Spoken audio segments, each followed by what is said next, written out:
Est-ce que la fréquence du secteur 50 Hz ou 60 Hz est exacte et stable à court terme, à long terme?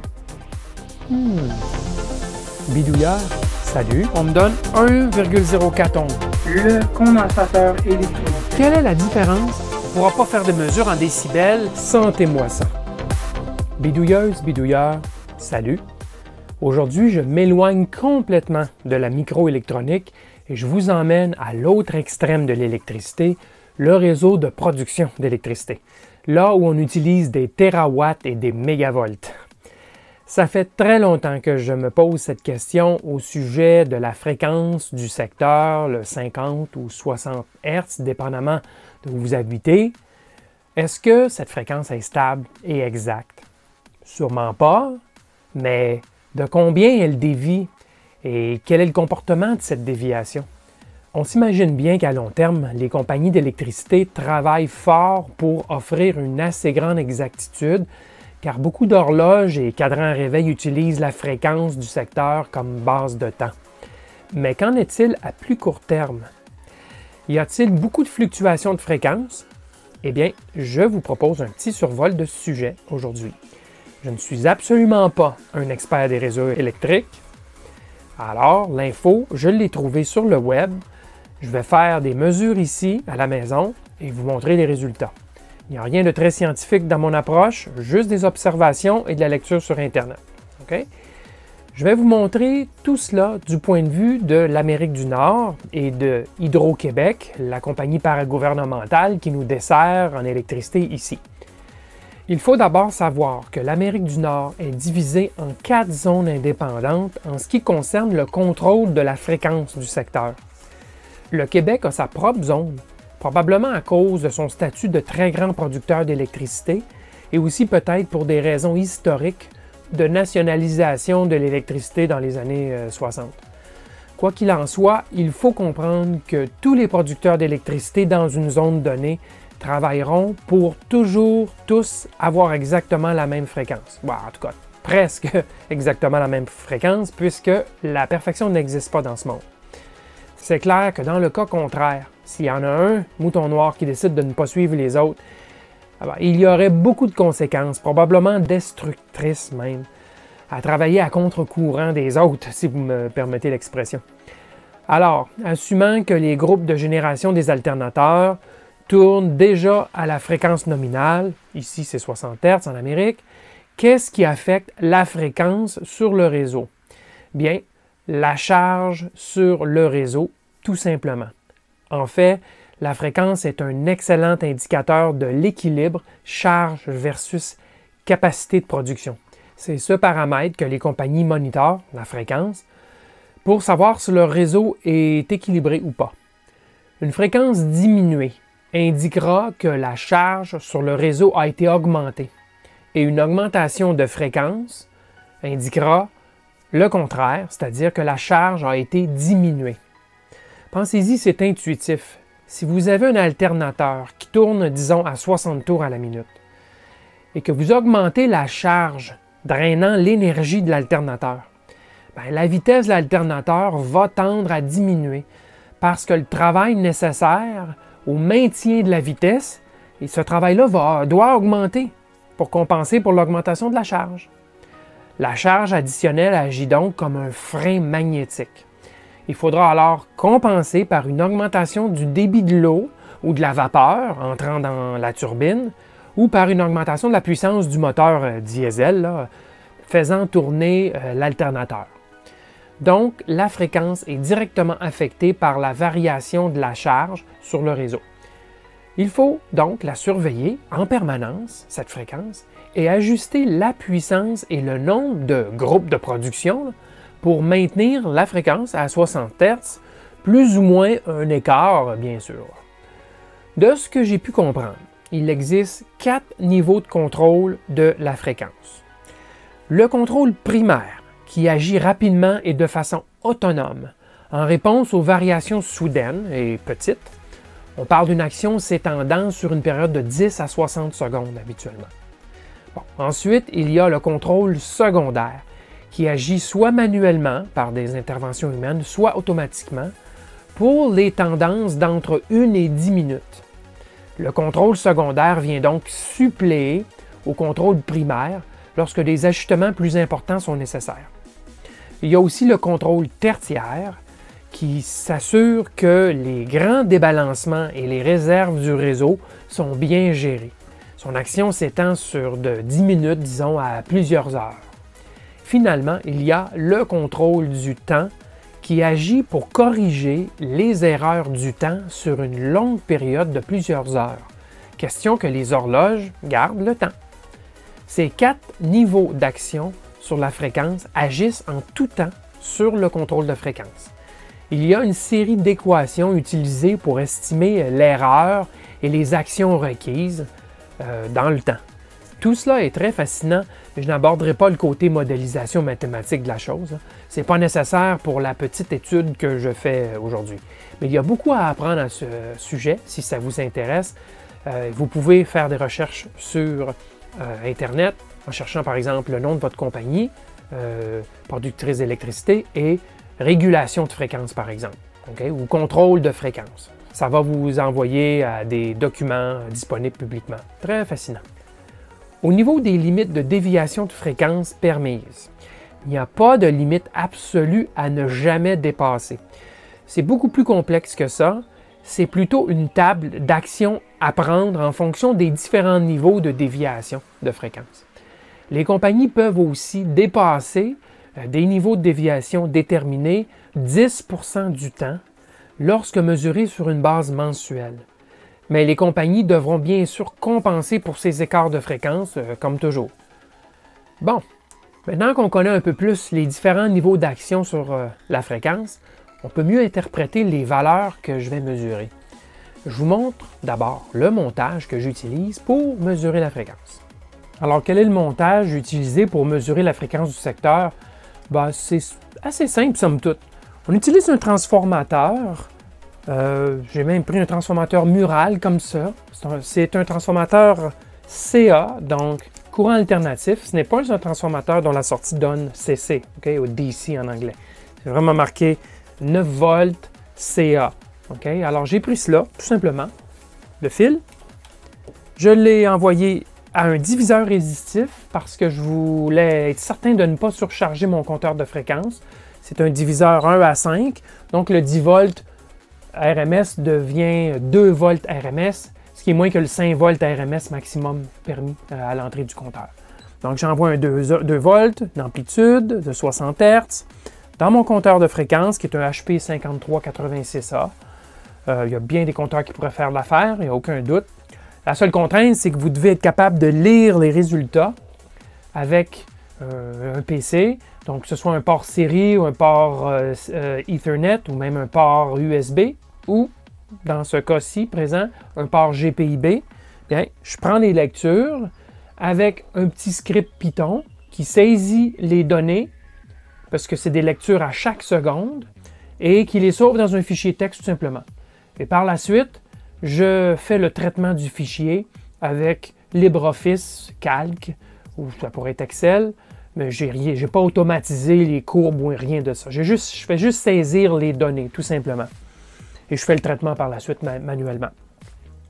J'ai aussi rajouté une référence, puisque je l'ai, une référence de 10 MHz au GPS, qui donc pilote le compteur de fréquence. Donc les lectures sont extrêmement précises et stables, mais on pourrait faire, compte tenu de la précision là, et de la stabilité du réseau électrique, on pourrait utiliser un compteur qui n'est pas piloté en autant qu'il est stable et qu'il a fonctionné depuis un bout de quelques heures, disons, pour s'être stabilisé, puis que sa référence soit stable, ça va bien fonctionner quand même.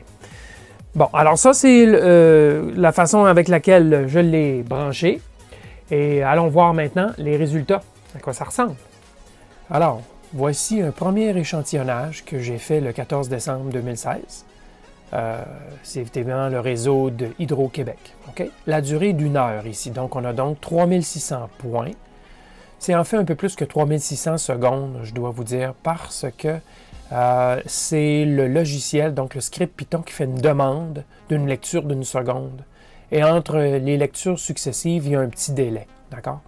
Donc, c'est un peu plus qu'une heure, mais il y a quand même 3600 points. Bon, c'est pas bien grave, ça nous donne une bonne idée de comment le réseau réagit de toute façon. Alors, si je vous regardez, on a des points qui se succèdent d'une bonne façon, donc qui suivent une tendance. Et ce n'est donc pas du bruit aléatoire. Il y a définitivement un comportement qu'on mesure qui est très net, avec des points successifs qui ont la même tendance. OK, je voulais mentionner ça. Ici, il y a eu une grosse déviation vers le haut, qui a duré un certain bout de temps, on parle de plusieurs minutes, et c'est probablement un gros client, un client majeur, qui s'est désengagé du réseau, et donc la fréquence a augmenté au-dessus du 60 Hz, le 60 étant ici au centre. Donc, nettement, ce ne sera pas ici le contrôle primaire qui a corrigé cela, c'est probablement le contrôle secondaire, ou même peut-être un peu plus, mais fort probablement le contrôle secondaire, puisque ça a pris plusieurs minutes avant d'être corrigé vers le bas.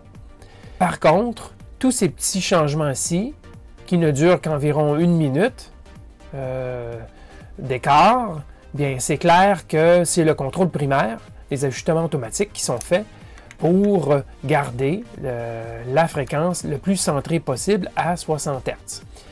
OK, alors l'autre chose à mentionner, c'est j'ai fait tracer les courbes de tendance ici. D'abord, la courbe en rouge, c'est la moyenne sur les 3600 échantillons. Et on arrive à 60,0008 OK, Hertz. Donc, on n'est pas loin de 60 quand même. Là. Vous pourriez dire que 60,0008 Hertz, c'est pas beaucoup. Hey, c'est pas mal bon, c'est excellent. Ben oui et non, parce que c'est 13 ppm trop haut. Bien, 13 ppm, c'est 1,2 secondes par jour. Okay? Assumant que ça restait comme ça. 1,2 secondes par jour ou 36 secondes par mois. Donc, ça commence à être pas mal. Donc, définitivement, il doit faire mieux que cela. Sinon, votre horloge prendrait beaucoup de temps. On a un écart type, notez le chiffre, un écart type de 0,0135.